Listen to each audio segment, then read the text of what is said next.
Okay, so good afternoon everyone. Maraming salamat po sa pag-attend ng unang session ng PATLS Kapihan. So this series of webinars is initiated by the PATLS to have a venue for a discussion of the issues and trends in LIS education. So we envision this venue as a relaxed discussion so that our members and those who are interested to join PATLS can have a discussion of some of the LIS issues. And for today, we're very fortunate to have an invited speaker who will be talking about LIS opportunities for those who are interested to study or pursue a postgraduate study abroad. So let me just introduce our speaker real quick. Our speaker is Mr. Joseph Yap. He finished his MLIS and BLIS at the University of the Philippines Diliman School of Library and Information Studies. He's now a second-year PhD student at Eötvös Loránd University in Budapest, Hungary. He teaches LIS courses as a part-time faculty member at the University of Perpetual Help System in Laguna. As part of his extension services, he acts as the advisor of the Association of Special Libraries of the Philippines.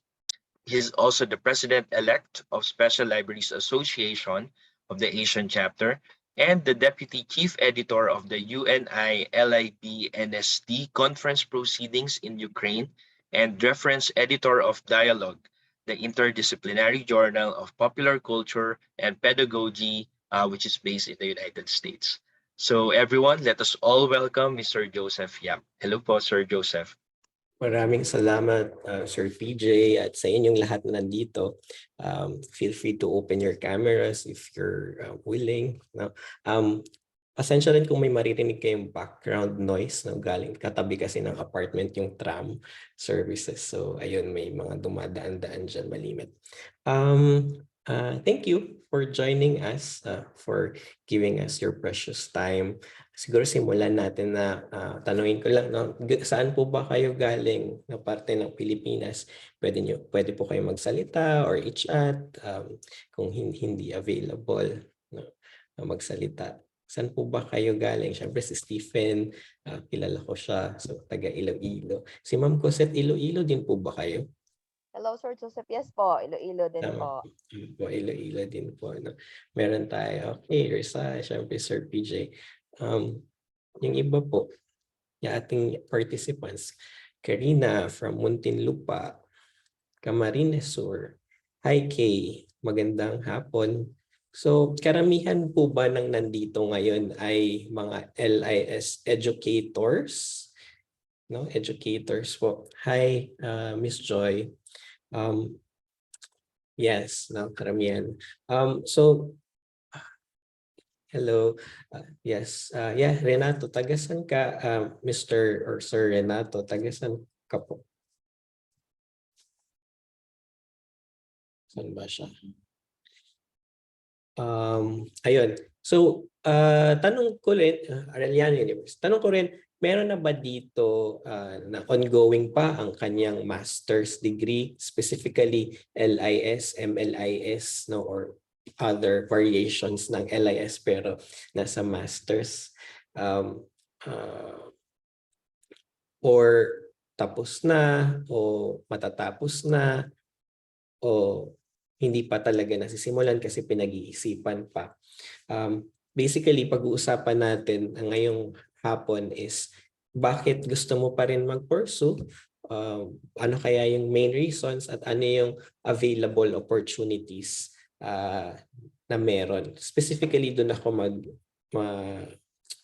pag-uusapan natin yung mga experiences ko tsaka yung kung nasaan ako ngayon. So, i-share ko na lang yung aking presentation slides. Ayan. Okay. So, ang topic natin is studying abroad opportunities for LIS educator siguro kung gano'n or in general. So, ito meron akong outline na na-prepare. Self-awareness. So, yung mga gusto mag-PhD, whether sa Philippines or sa abroad, tanungin natin, no, may self-awareness para sa akin ba kaya yung PhD? Kasi it took me a while, no, para pasukin yung kung nasaan ako ngayon. Maraming kailangan factors na dapat isipin kung bakit mo ba talaga gusto mag-PhD. At kung alam mo na yung mga reasons, itutuloy mo pa rin ba yung pag-PhD? So, yung ganun. So, kung meron kayong questions, pwede nyo din i-chat siya or sabihin later after the presentation.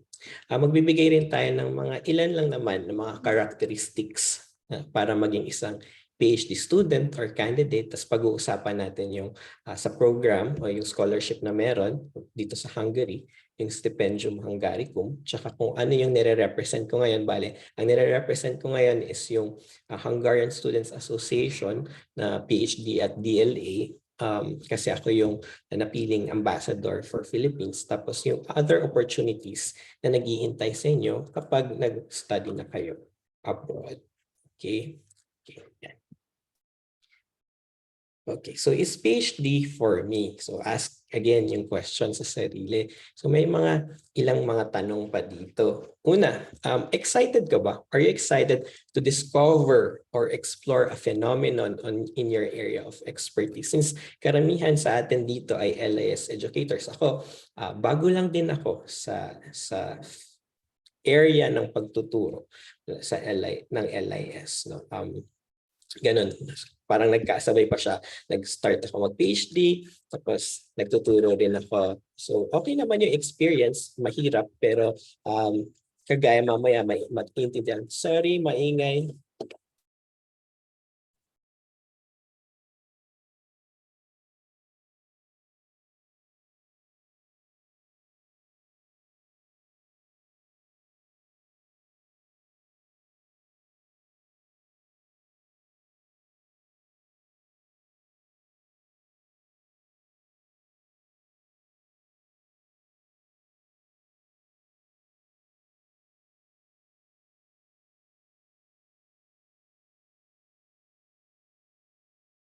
Pinalayo ko lang yung emergency.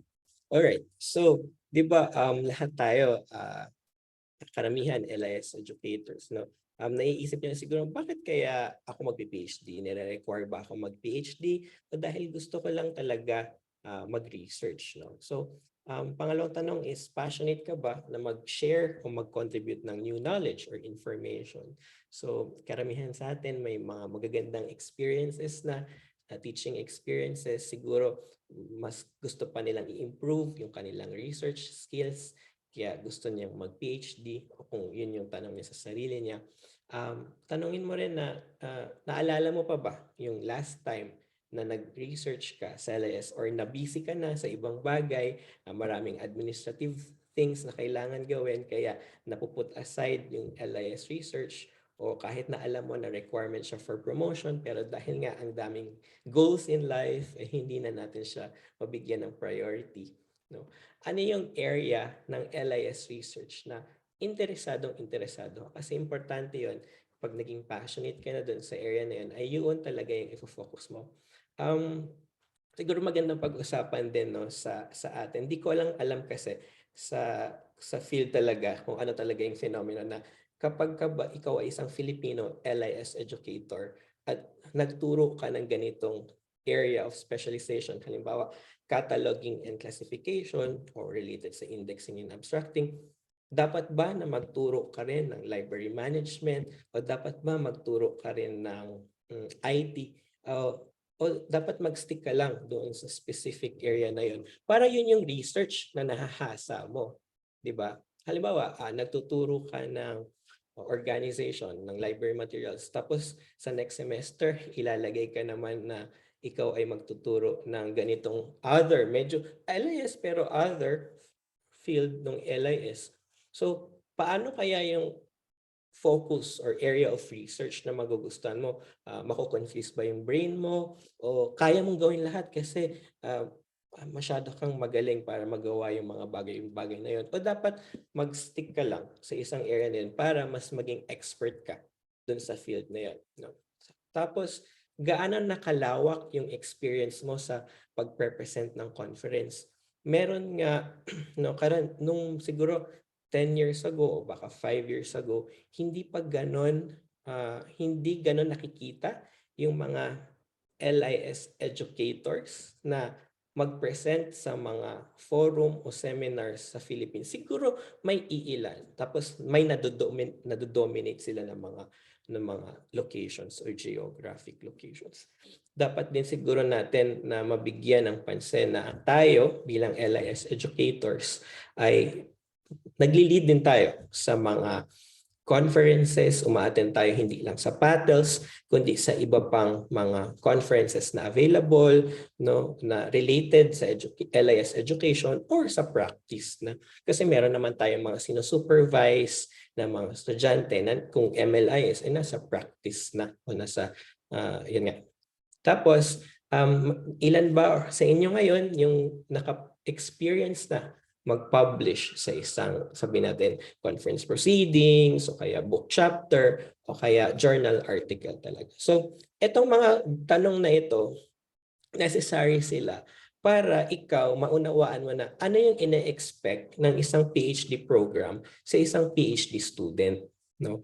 Mahalaga na maunawaan mo yung sarili mo, prepared ka mentally, physically, emotionally, financially, no, para kung ang opportunity na ito ay dumating na, ay magagawa mo itong mga bagay na ito. Alright? So, yeah. Pero bakit pa rin natin gusto mag-PhD? Halimbawa, talagang hindi ka pa makapag-decide, no? Pero bakit pa rin? Ano kaya yung mga iba pang factors, lalo na sa Philippine context, kung bakit kailangan natin mag-PhD? So, halimbawa, si Stephen o si Ma'am Cosette, no? Kunyari na department heads na sila o chairs ng LIS programs, Sir PJ, ganun. Kasi sinabi no, sa literature na isulat naman na kulang ng qualified PhD faculty na LIS, no? PhD faculty sa Philippines. So kaya yun yung binibuild natin ngayon. Hindi lang dahil ikaw individually, yes, merong career progression ngayon na in-introduce, di ba? Kasi naging law na yung Philippine Qualifications Framework, sabi nga ni Ma'am David, ni Dr. Saloma. So career progression. Pero sa atin, sa field, importante siya kasi napakabata pa nung although matagal na, meron tayong history na matagal lang na-introduce yung LIS, pero medyo bumagal no, yung ating pag-develop nung LIS sa Philippines.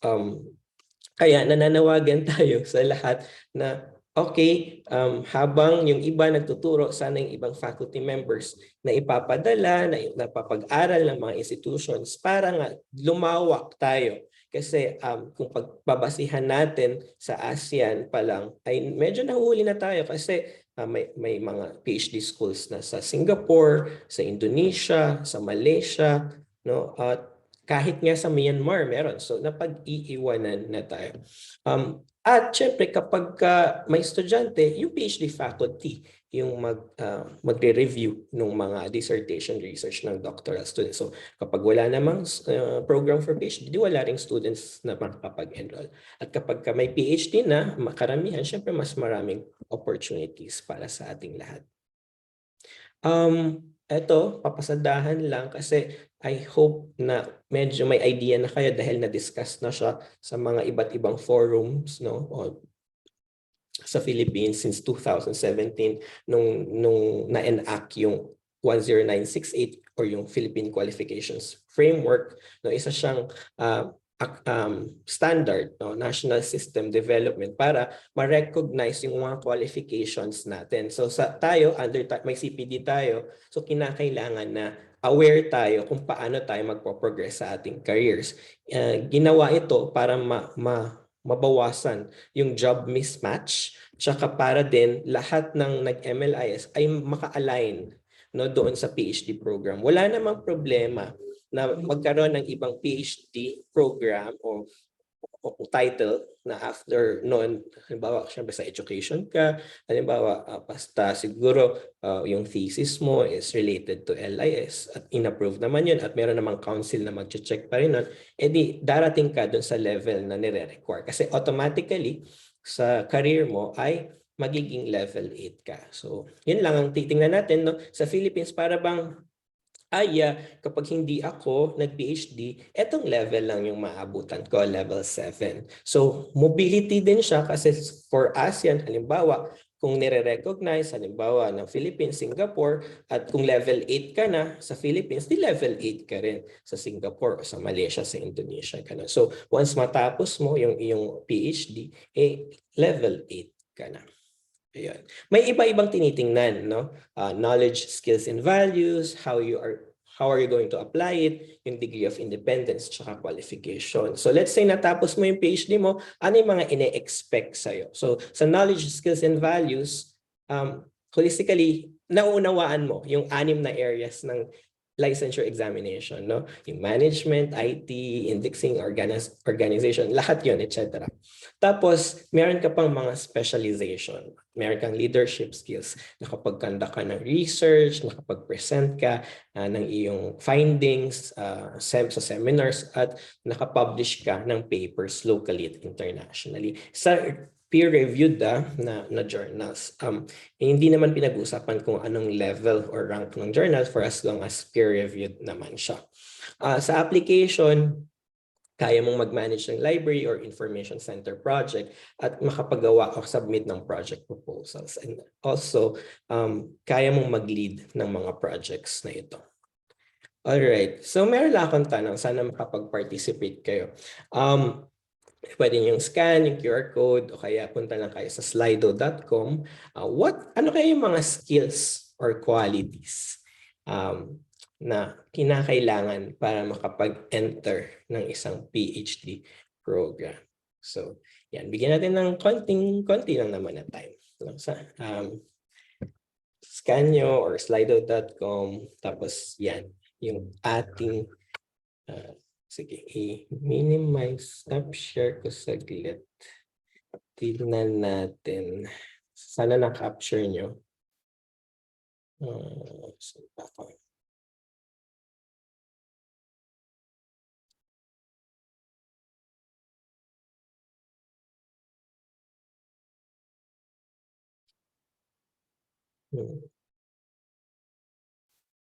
Sige.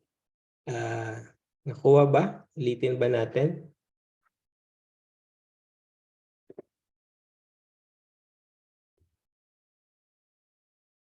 May results pa ako. So, try kong i-share.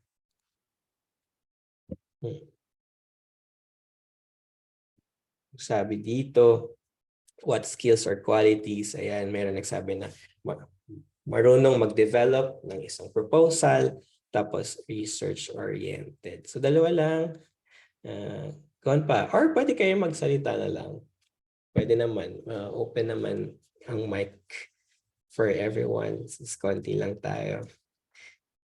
Independence, research-oriented, service-oriented, publication-oriented. Good answers, no? Great answers po yan.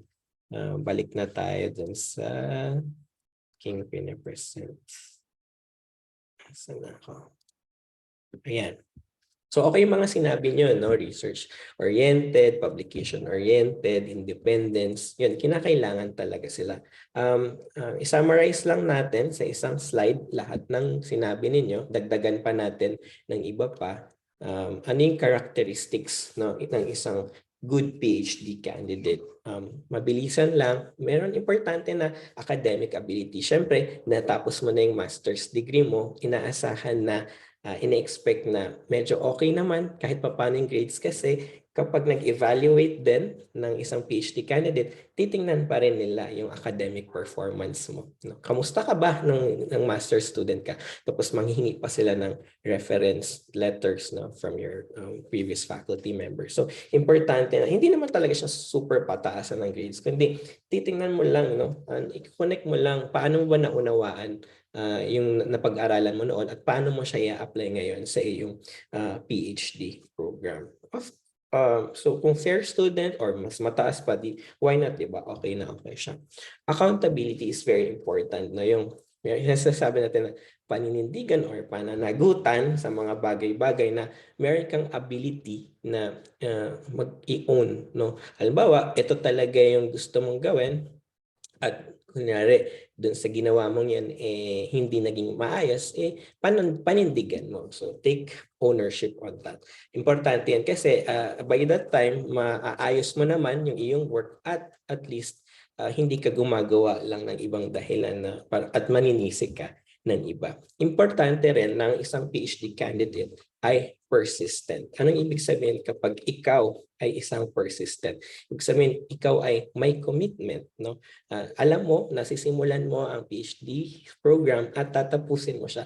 Yung iba maaaring tumagal, humaba, but anyway, magano naman talaga, minsan marami talagang challenges. But anyway, continue to persevere at matatapos mo naman lahat ng iyong kailangan gawin, di ba? Good communication skills, very important. Kasi kapag halimbawa, dumating na yung point na i-interviewin ka na ng school, importante na ma-convey mo properly ang iyong research plan. Kasi sa simula pa lang tatanungin ka na ng iyong research plan. So mahalaga na kaya mo i-explain yung mga bagay-bagay sa kanila, i-express yung sarili mo doon sa in the best meaningful way, no? Time management, mahalaga yan, no? Alam natin na minsan at one point nagiging lazy tayo, but anyway, kailangan pa rin na marunong tayo ng ating proper time management. Ang ibig sabihin nun is kasi sa simula, pag gumawa ka pa rin ng research plan, ay hihingi na agad sa iyo yung gagawa ka ng Gantt chart halimbawa, or sasabihin mo na sa ganitong stage of phase ng PhD mo ay ito na yung ginagawa mo. Okay, pwede naman yun maging flexible kasi syempre depende yan sa mga nakakalap mong information or data, but kailangan mong maintindihan na ifa-follow mo yung timeline na yun. Otherwise, mag-i-extend ka ng mag-i-extend. Kung scholarship program siya, hindi naman forever na mabibigyan ka ng scholarship kasi syempre yung iba may agreement na ganitong number of years lang ibigay. So mahalaga, ma-follow mo yung time management para makatapos ka kaagad at makakontribute ka kaagad. Open-mindedness and curiosity, magkasama sila. Ano ibig sabihin? Kasi dapat willing ka na mag-learn ng maraming bagay. So habang tumatagal, naiintindihan ko na marami pa akong hindi alam. Yung inaakala mo na alam mo na, pero kapag nandun ka na, ay hindi mo pa rin pala talaga alam. At darating sa point na baka mag-clash kayo ng supervisor mo. So kailangan may open-minded ka, mag-compromise kayo na ganito yung pwede mong gawin o ninyong gawin para magtuloy lang yung inyo o mag-progress lang yung iyong research or research plan. Curiosity is very important kasi dapat lagi ka ring nagtatanong, no? Critical ka, inquisitive. So yun. Being passionate is very important. Yun nga, dapat sa simula pa lang, alam mo na yung gusto mong gawin. It happened na maaring may ibang idea sa supervisor, pero dahil gusto mo talaga, may accountability ka, at gusto mong gawin, passionate ka, may enthusiastic ka sa gusto mong gawin, ay ituloy mo. Importanteng characteristic ito ng isang PhD student. Ability to think, no? Siyempre, kasama na dyan yung ability to think critically, but ability to think meaning logically and independently. So, okay, maraming persuasion na mangyayari, but at the end of the day, kung anong ginawa mo, is ito yung mga results na kailangan mong panindigan. No? At saka, magiging critical ka sa pag-analyze, sa pag-assess ng mga bagay-bagay. Hard work, very important yan. Hindi mo naman matatapos ang isang bagay kung wala kang hard work at wala kang motivation. Motivation dahil nasa abroad ka, malayo ka sa iyong family. Mag-iisip ka ng mga bagay-bagay, babalikan mo, bakit ka nga ba nag-PhD? Bakit mo ba siya gustong gawin? No? So, importante na sa hard work, may kasama siya na ethics, na may kasama siyang discipline, focus, at efficiency. Alright, doon na tayo sa main event. Boring na itong mga pinagsasabi ko. Stipendium Hungaricum, yung program kung nasaan ako ngayon. So, hindi talaga siya, sa totoo lang, talagang naplanong mabuti. Na-excite siguro ako na nung nakita ko, talagang nag-trigger sa akin. Kasi nung iniisip ko kung babalik na ako sa Philippines. Kasi galing ako, bago ako nagpunta ng Hungary, ay nag-work muna ako sa Kazakhstan. So kung babalik ako Philippines, nung naririnig ko na yung discussions about career progression and PQF, ano na yung next na gagawin ko? So nakita ko, hala, kinakailangan na, nagre-require na, ang CHED at kung sino pa, ng isang practitioner, hindi LIS educator, ay para ma-reach mo yung PQF level 8 ay may PhD. Or i-accredit nila yung mga specialization na nagawa mo, which is pwede naman yung track na yon or yung academic track, so mamimili ka lang. So, nung nag-apply ako, luckily, natanggap naman ako. So, explain ko sa inyo yung mga requirements kung gusto niyo rin mag-PhD sa Europe. Marami namang universities, hindi lang naman sa Hungary, kundi may iba pang university sa Europe na maaring may scholarship funding. But then, I think ito ay hopefully makapagbigay ng more information sa inyo to consider later on kung gusto niyo pagpatuloy o gusto niyo makapag-achieve ng isang PhD, maging PhD. Yung program, isa siyang scholarship ng Hungarian government. Actually, co-funded din ito ng EU at some point. Nag-start siya ng 2013. So, it offers a wide range of courses. Ibig sabihin, hindi lang LIS. Sa priority areas niya for BA and MA, actually, hindi makikita doon yung library and information science. Pero pag sa PhD program, any program pwede. So yung scholarship na to ay para magkaroon ng internationalization. Sa program namin, ako yung pangatlo na international student kasi nag-start pa lang sila nung para sa LIS na nagkaroon sa isang university nung 2020 lang. So meron silang tinatry nila na magkaroon ng magandang reputation at maging competitive yung Hungarian universities para makilala rin sila throughout the world. So, ang meron actually ngayon partnership with our university with another university in Thailand. Yun nga sabi ko, sana ma-explore din sa Philippines para magkaroon ng ganun. Magsimula yan sa exchange programs at mga mentoring. Just statistics, so noong 2021 nagkaroon ng almost 50,000 applicants, at sa 50,000 applicants na yun, sa PhD ng LIS, ako lang yung meron. Kaya sabi ko, wala na bang iba? Kunyari sa kasabay kong Filipinos sa education, isa lang din siya. Yung iba naman agriculture, marami din dito on agriculture. So ayan, may 28 higher education institutions, pero yung sa LIS in English ay isa lang. Yung sending partners, bago ka mag-apply, kailangan nag-apply ka muna sa Commission on Higher Education. So whether you're a government employee from a state university or from a private company, kailangan dumaan pa rin sa Commission on Higher Education. Alright. So sa Doctoral School of Literary Studies, nakalagay dyan, hindi mo mahanap yung Library and Information Science. Wala. So kapag nag-search ka sa study finder ng Doctoral School of Literary, lalabas yung Library Studies. So actually, ang tawag sa kanya ay Institute of Library and Information Science kapag nandito ka na, may kita mo naman na may sarili siyang department. So, ang PhD program ay tumatakbo ng 8 semesters. Ibig sabihin, 4 na taon yun. Ibig sabihin, pag-isipan mong mabuti kung willing ka na umalis ng bansa for 4 years at yung iba meron nag-i-extend kung hindi nila matapos on time. Right?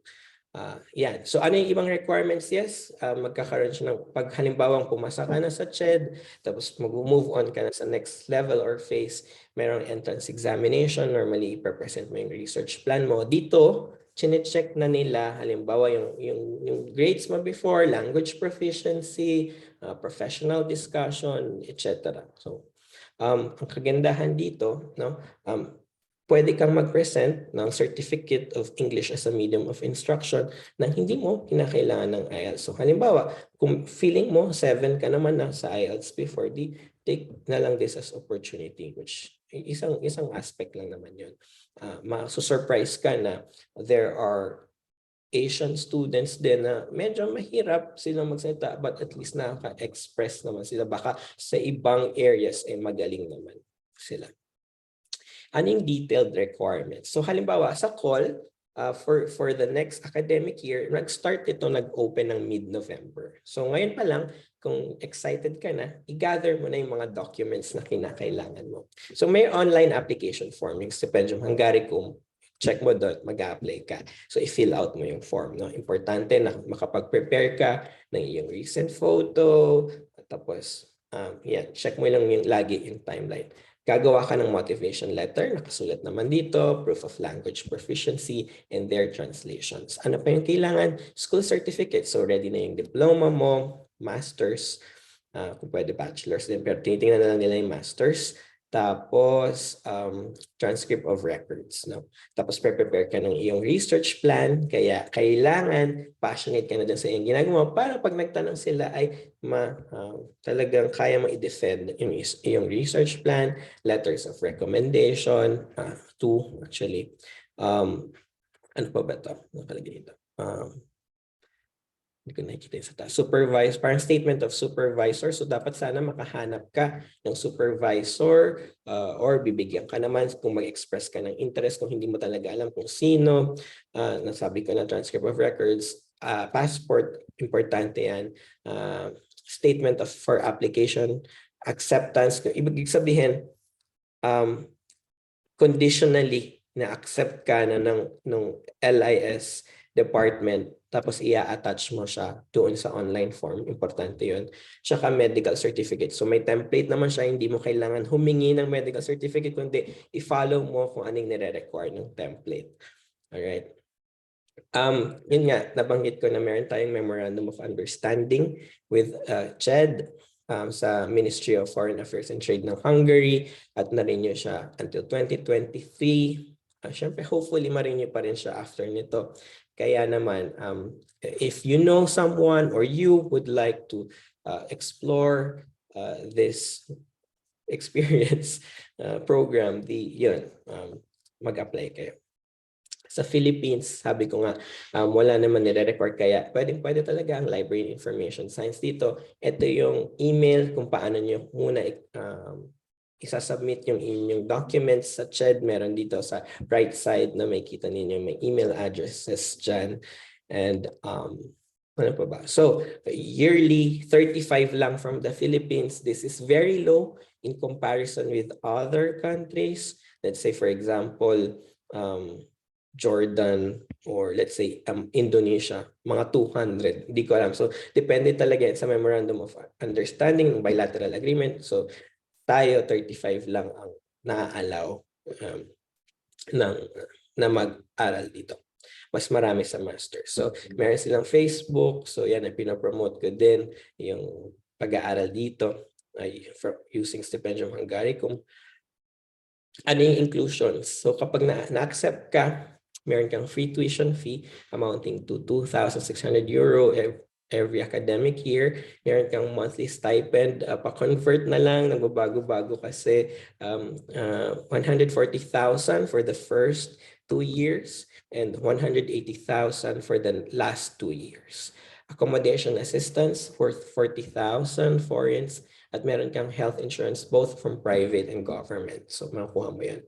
And airfare is not covered under this program. So hopefully, kung ma-approve ka at magkaroon ka halimbawa study leave, at sa narinig ko at nabigyan at may testimony naman na from the government agencies ay nabibigyan pa sila ng additional funding ng kanilang mga employers. Alright.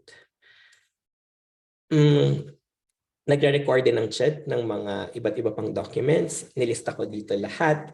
So I hope na ito yung mga bagay na kailangan nyo paghandaan bago kayo makipag-communicate sa CHED. Alright. Ito pa, karugtong. Yan. So, some statistics lang. Ngayon nga, currently may 2 paparating, isang Indonesian, isang Indian, at meron din silang tie-up with the Erasmus program. Pero sa Philippines, I don't think na meron, but merong Erasmus with Europe. So, explain ko lang, yun nga, sabi ko nga ako yung nag-represent ng mga doctoral students na Filipino sa Hungary. So isa siyang malaking responsibility. Thankful ako kasi sinusuportahan siya nitong ELTE at ng Library Information Science Department. ano yung goals niya, advocacy, to inform my community, not only my community, but doctoral students in general sa Hungary, kung ano yung mga opportunities at events na ino-offer ng DOS. It support members ng national or cultural committee, kaya nagpo-propose kami ng events na mangyayari for the whole academic year. Hindi lang puro for fun, kundi mainly ano yung mga struggles na na-encounter ng mga PhD students, including the mental health, tsaka sa science, how you organize, participate, and represent in professional and scientific events. So, ibig sabihin may partnership dito at nakikipag-coordinate ka, hindi lang dun sa doctoral students, kundi din sa Embassy of the Philippines.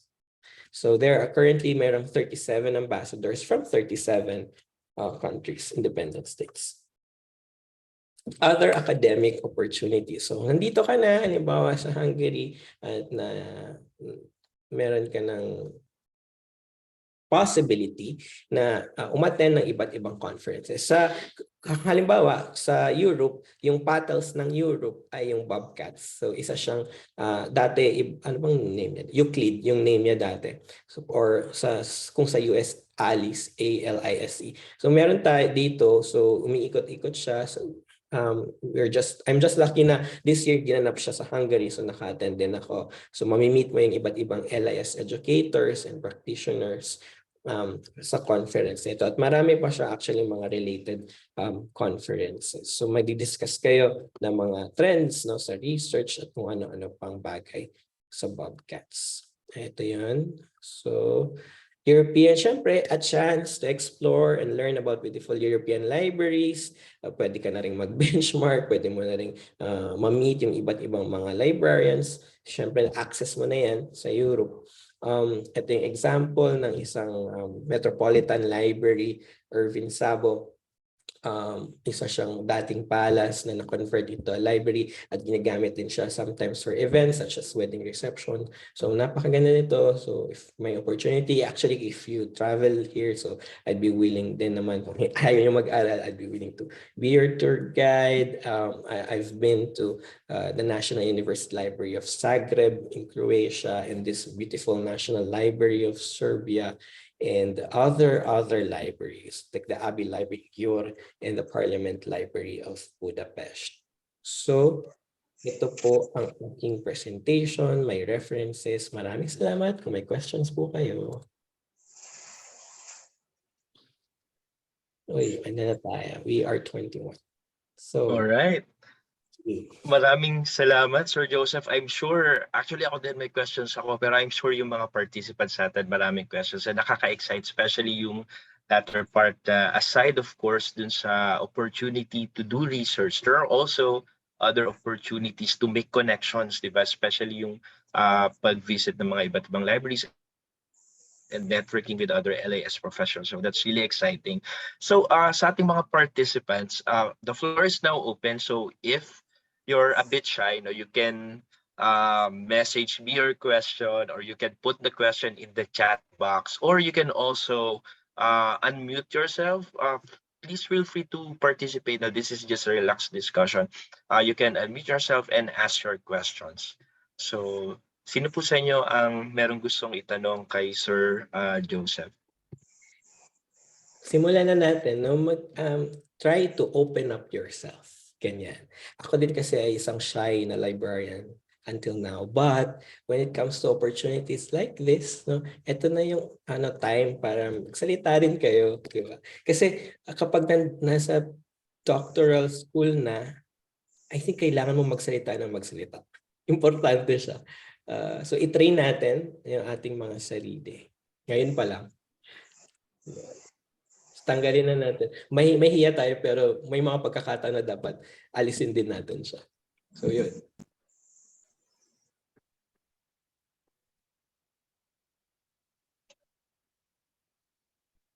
Siguro simulan ko po muna yung question.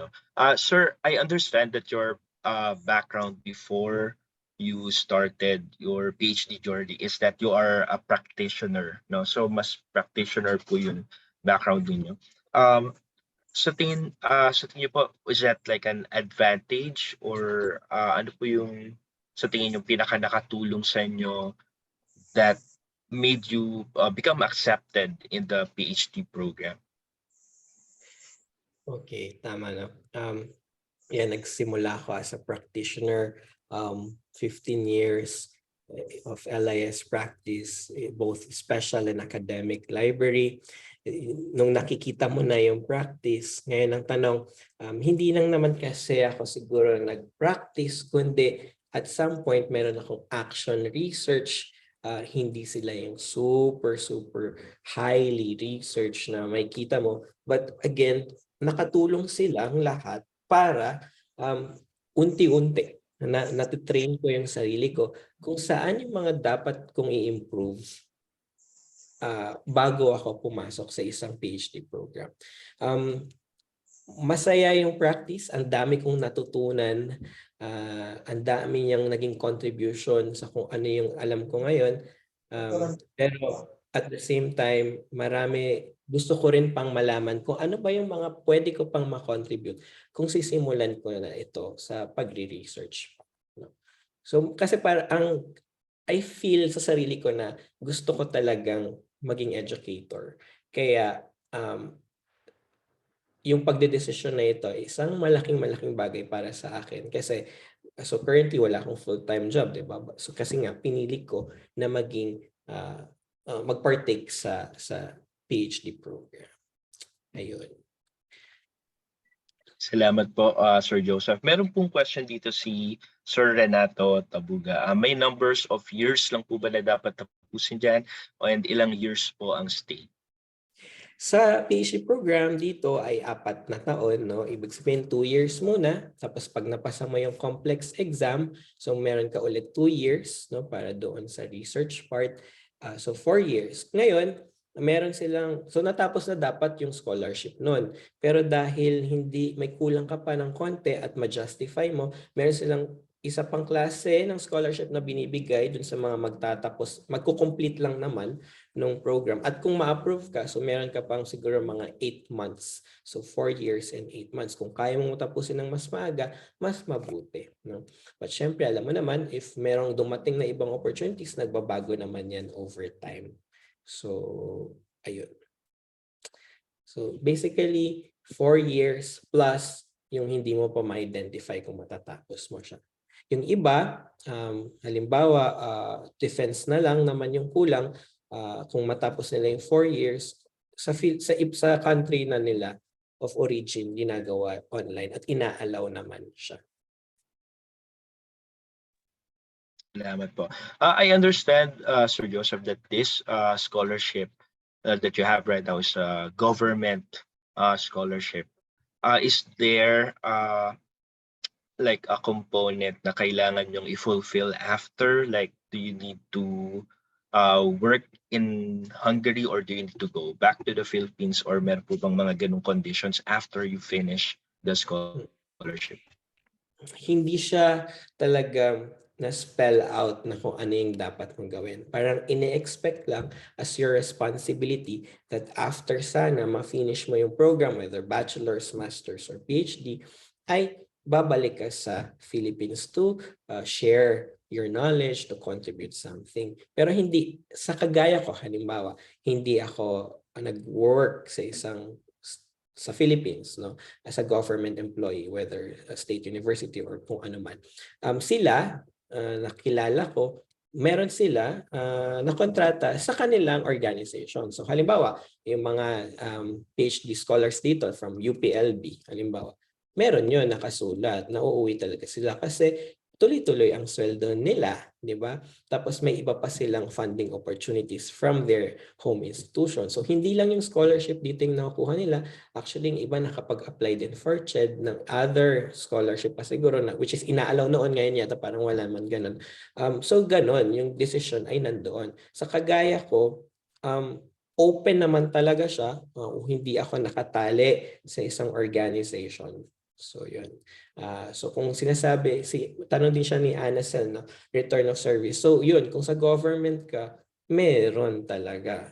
Kung private sector ka naman sa Philippines, siguro usapan na nila yun. Yung iba na lang nagre-resign kasi. At yung iba nga, which is not a good thing, ang gusto nila, although nakukuha nila yung salaries nila, pero babayaran na lang daw nila, which is yung nakakatakot talaga yun kasi nangyayari talaga siya, no?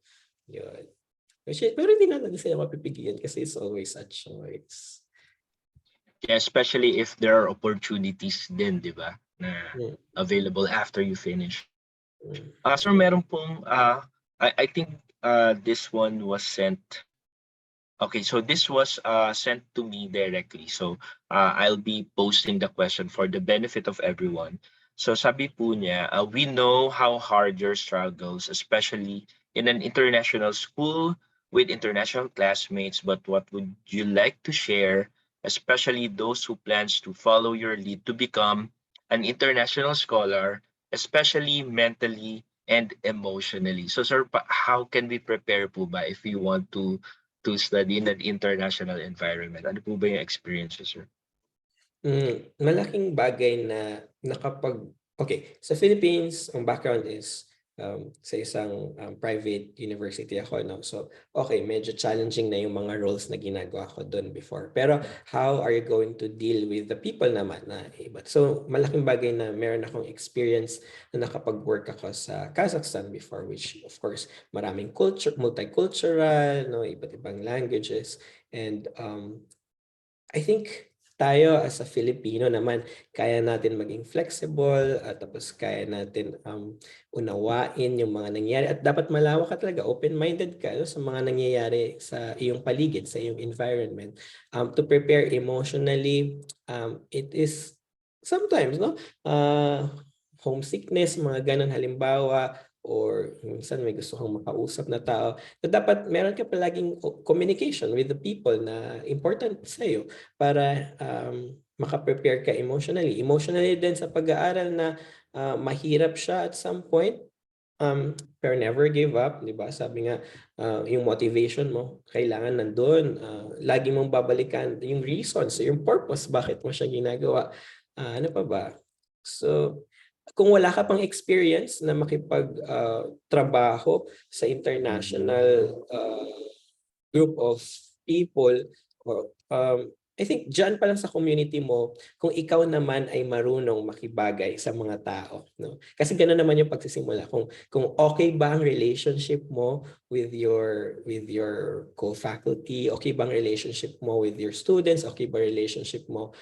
So may kita mo din, no? So kung mainitin ang ulo mo bilang isang individual person, baka pag lumabas ka na ng bansa o dyan sa comfort zone mo, sana mabago mo siya, no? May mga bagay-bagay ka na ginagawa pero dapat kaya mong mag-adjust lagi kasi mahirap yun eh. Halimbawa Salamat dito, po. I deal Yes, with sir. a lot of Filipino scholars, di ba? Iba't iba yan backgrounds, di ba? Galing Luzon, Visayas, Mindanao. So, hindi sila international. I mean, hindi sila foreign sa akin. Foreign lang sila dahil first time ko sila. Pero, syempre, pagdating dito, may kanya-kanyang yabang or kanya-kanyang kung anumang personalities na meron sila. Pero lagi, no, ang ginagawa ko lang is step back lang, observe, listen to what they say. Pag nasa ibang community ka na, lumalabas na yung mga bagay na hindi mo dapat ginagawa. Hindi mo naman din responsibility na i-tame sila kasi hindi mo naman sila kaano-ano. But then again, they have to remember that they are also scholars. So they have to behave as a scholar.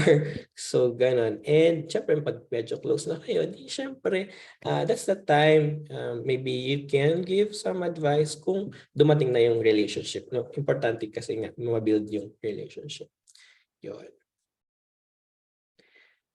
Oo nga, salamat po Sir Joseph. Meron pa pong mga katanungan dito. Si Dr. Maria Mercedes has. Kumusta po sir yung allowances? Is it enough to support all your expenses including your accommodation? And is there an age limit dun po sa scholarship?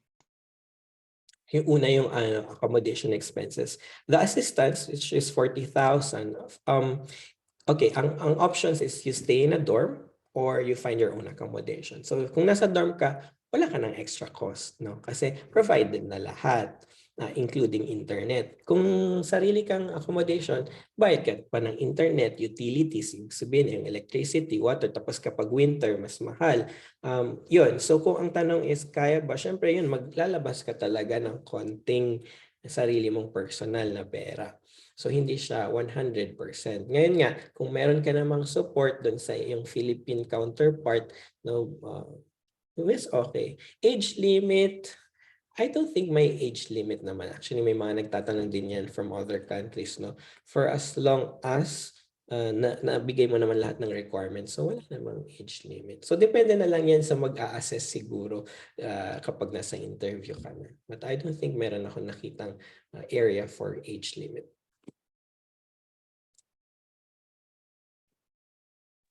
Salamat po, Sir Joseph. So, no age limit. So, whatever age, ready po kayo mag-apply. No? Okay. Yes. Sir, question po pala. Do you have to apply to the university first before? Do you need to get an acceptance in the university first before you apply to the scholarship, or parang isang process na lang po ba yung application? Alright. Maganda na mag-express ka ng intent kasi sana mahanap mo nga kasi yung potential supervisor. So, bago ako nag-apply dun sa scholarship online, hinanap ko muna yung possible na supervisor. Tapos tinanong ko siya kung ano yung mga bag details, no? And then, kasi nga, requirement na kapag nag-submit ka sa online application form, ay meron ka ng parang statement of acceptance or support from the potential supervisor. So, importante yun. So, tapos pala dito is ranking. So, sabi nga, di ba, kung 35 lang sa Philippines ang slots, i-rank pa nila, si Chad muna yung mag-rank. Halimbawa, 100 yung nag-apply from the Philippines. Although, kunyari, lahat naman din siya pumasa. So, i-rank muna niya yung 35, tapos yung susunod. Hindi naman ibig sabihin mawawala ng opportunity. Magbabago na lang yung ranks pagdating na lang dun sa oral examination and other documents na ipapasa mo pag nandito na. Thank you po. Sir, meron pong, ayan, nagdadagsaan na yung mga questions. Meron pong follow-up question si Sir Relato na ano po bang focus nyo dyan na pwede mong gawin dito sa Pinas, lalo na sa field natin? I guess this is about your research topic.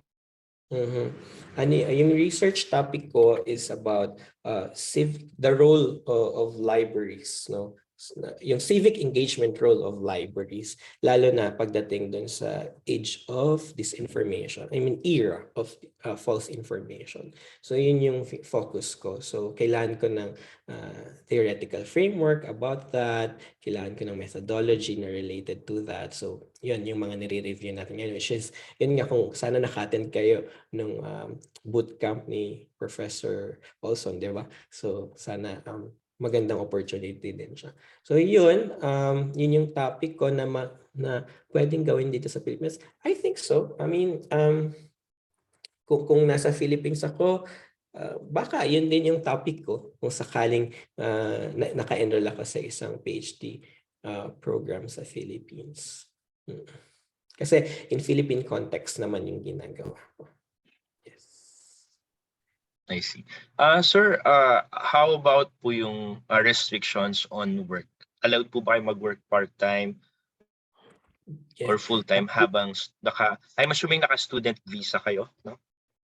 Tama. So student visa, tas may residence permit naman, which is nakalagay doon na student ka.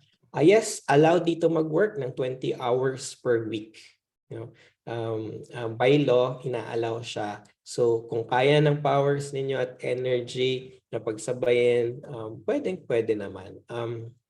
Siyempre, yung iba baka biyan, so hindi natin siya talaga ina-advise. Pero siyempre, we understand naman people should find their own means of living, di ba? So, ayun. Okay. Sir, eto, ano po bang plans ninyo after you finish your program? Hindi ko yan lagi masagot, yung tanong na yan. No? Yung ano yung plans ka after finishing the program. Kasi araw-araw nagbabago eh. Ako ang ginagawa ko lang, focus lang ako sa gusto kong mangyari. Ang focus ko ngayon ay matapos ko siya. Yung plans ko after that, siguro baka maisip ko yan pag nasa 4th year na ako. So, hindi ko pa talaga alam. Kasi pwede naman ako bumalik, syempre sa Philippines or kung may iba pang opportunities, di ba? Ayun. I would love Okay, to. thank you. Thank you po, Sir Joseph. Merong question dito, Sir, sa tingin niyo ba kailan tayo magkakaroon ng PhD in LIS? Sorry. Kailan kaya tayo Parang ang magandang sumagot niyan ay si Sir PJ. O kaya si Stephen. O kaya si Miss Anna May or si... Hopefully soon. I know this was, I don't know if this is publicly disclosed by our school, but we have plans in developing. Yun nga lang. Unfortunately, as mentioned by Sir Joseph in his presentation, kulang pa po yung number of PhDs in LIS, which is a requirement when proposing a PhD program. So for example, currently in the UPSLIS, we only have one full-time faculty member who has a PhD. So yung iba po nagtatapos pa. So right now, hindi pa po namin kaya mag-offer. I don't know about the other schools. Siguro once we have people like Sir Joseph na makabalik dito, I think we'll have an opportunity to offer more. Sir, how about the language issue? Jens, do you need to learn Hungarian? Hindi ito sinabi sa amin, no? Nakaka-surprise na under ako, yung Doctoral School of Literary Studies ay under ng School of Humanities. At sa Humanities, inaaral languages. Ang daming languages actually. At hindi sinabi na kailangan pala namin ng second foreign language. So, sabi ko, na-heart attack ako doon. Ano kaya yung aaral pa? Kasi sabi, pag PhD, hindi na kailangan aralin yung Hungarian. Which is okay na ako noon from the beginning.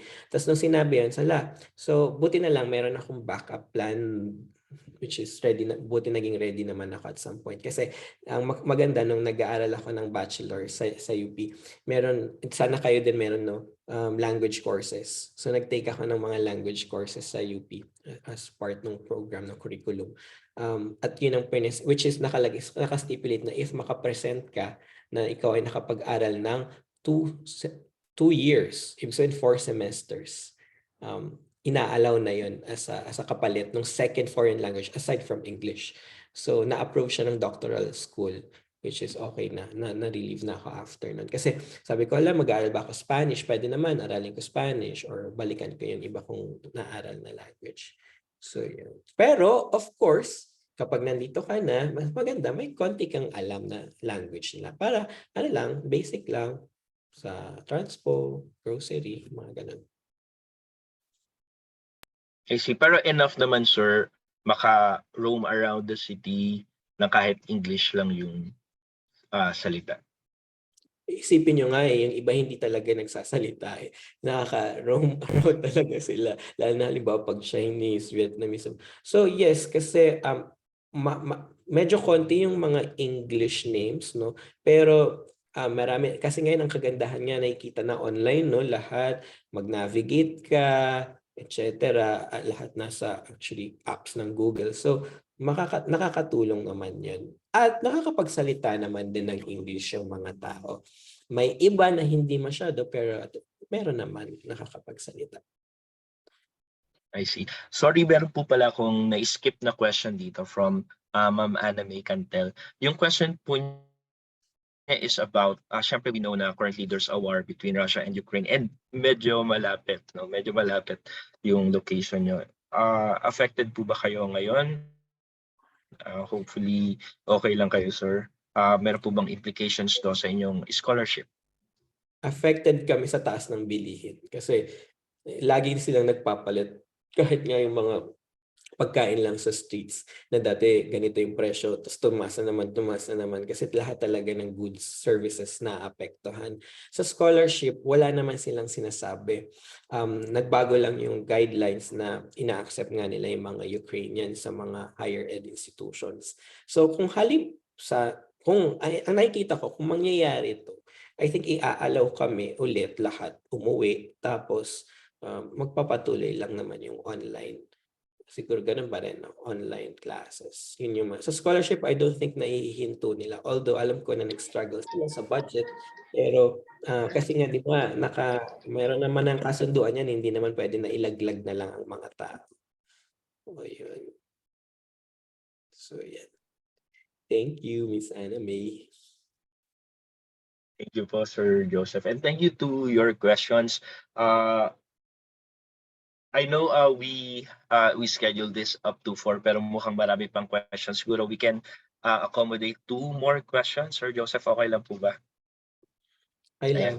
Salamat po. Meron pong question dito si Dr. Hasa. At this time, ano po ba yung situation? So, hindi na lang siguro political. Okay pa naman na, I mean, super open ang Hungary sa mga tourists, visitors, malayo. Although border ang Ukraine, pero ang Kiev ay malayo naman.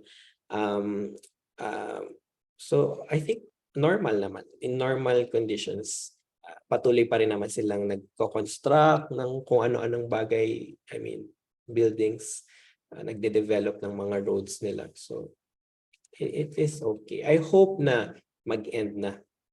Makahanap na ng compromise or resolution sa problema ng Russia at Ukraine. Oo nga. Kasi kahit dito sa Philippines, affected din kami, di ba, sa presyo ng mga bilihan sa gas. Meron pa po ba tayong mga katanungan? Siguro ito na lang po, no? Sir, if they have questions after this webinar, pwede po ba sila mag-reach out sa inyo? I know you flash your email. Siguro if you can invite them, how they can reach out. Pwede naman yung sa Gmail na lang. Pwede nyo naman akong i-email. Thank you so much, Dr. Has. Hopefully, sana mayroon din kayong ma-encourage na mag-apply sa November yung start ng application process. Nagtanong-tanong din actually ako ng mga iba pang programs na part ng Bobcats. So sabi nila naman daw, halimbawa, nagtanong ako, meron sa Bulgaria, pero baka maliit stipend. Sa Romania, ganun din, maliit yung stipend. Siyempre, importante yun for us, di ba? Kung gaano kalaki stipends. So kung gusto mo talaga, doon ka, halimbawa, kung nasa si Randolph ngayon, o mag-UK ka, o US, ganun. Si Sir Randolph ay nasa Norway. So, pwede naman na halimbawa, malapit lang, no? Thailand, Malaysia, Hong Kong, meron din. So, yun. No, sir, sana magkaroon ng ng network yung mga Filipino LIS na nagpi-PhD regardless kung nasan sila. I think marami na kayong nasa labas ngayon na nagpi-PhD. May group chat kami. Oh, nice. May group chat kami. Pati mga former. Kahit si Sir Von nga nandun Parang support group, no? Totoo. Gina-create siya para, yun nga, syempre, alam mo naman, kailangan natin yan, yung mga kung ano yung experiences nila. Yan. Okay. So again, Sir Joseph, sobrang dami niyo pong na-share and definitely I can see na nagpapasalamat po yung ating mga participants and you've also shared your email address. So maraming salamat po. To our participants, thank you so much for attending our first Kapihan ng PATLS. Please watch out kasi marami pa po kaming topics na i-discuss that are relevant in our field in LIS education. So thank you so much for supporting our event. And again, maraming salamat po, Sir Joseph. Salamat sa inyong lahat sa pakikinig, sa oras.